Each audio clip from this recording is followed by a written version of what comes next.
जय श्री राधे कृष्णा।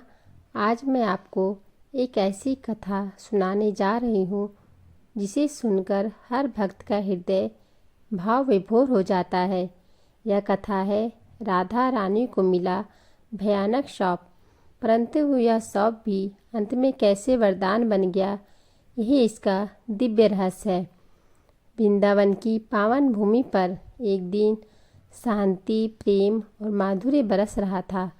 चारों ओर मोर नाच रहे थे, यमुना की लहरें मुस्कुरा रही थीं और राधा रानी वह अपने स्वामी श्री कृष्ण के साथ रास के लिए निकली ही थी। पर उसी समय एक घटना घटी जिसने पूरे ब्रज को हिला दिया। वृंदावन में एक अत्यंत शक्तिशाली ब्रह्मचारी तपस्विनी रहती थी। वह कड़े तप में लीन थी, किसी से बात नहीं, किसी पर ध्यान नहीं। एक दिन अचानक जब वे कुंड के पास तप कर रही थीं, उनके सामने श्री कृष्ण और राधा रानी आ पहुँचे।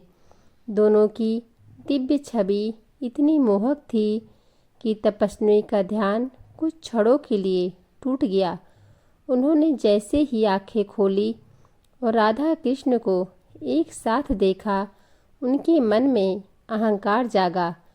तपस्विनी चिल्लाई, हे युवतियों, तपस्थली में प्रेम लीला, तुमने मेरे तप में विघ्न डाला है।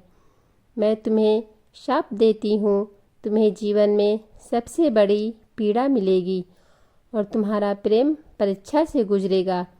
ब्रज की धरती काँप उठी। राधा रानी मौन रही। कृष्ण मुस्कुराए, जैसे सब पहले से जानते हो। शाप मिलते ही राधा रानी के नेत्रों से आंसू बह निकले। प्रभु, मैंने क्या दोष किया? मैंने तो हमेशा आपका ही ध्यान किया, फिर मुझे यह कठोर शाप क्यों? कृष्ण ने राधा का हाथ थामते हुए कहा, राधा, यह शाप नहीं, मेरे प्रेम को संसार में अमर करने का एक माध्यम है। अगर हमारा प्रेम कभी परीक्षा से न गुजरे तो लोग इसे समझ ही नहीं पाएंगे। संसार को यह जानना है कि सच्चा प्रेम इंस्पिरेशन में भी उतना ही दिव्य होता है जितना मिलन में। शाम के समय कुछ समय बाद ही ऐसा समय आया कि राधा और कृष्ण को पृथक होना पड़ा। कृष्ण को मथुरा जाना पड़ा और राधा रानी वृंदावन में ही रही। यही था वह भयानक शाप जिसने दोनों को शारीरिक रूप से अलग कर दिया, लेकिन उनका प्रेम वह पहले से लाख गुना बढ़ गया। कृष्ण ने कहा था, राधे, हमारा मिलन सीमित था, पर वियोग वह अनंत होगा।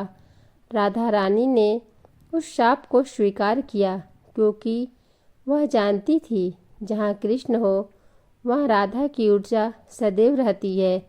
जहाँ राधा हो वहाँ कृष्ण का प्रेम सदैव बहता है।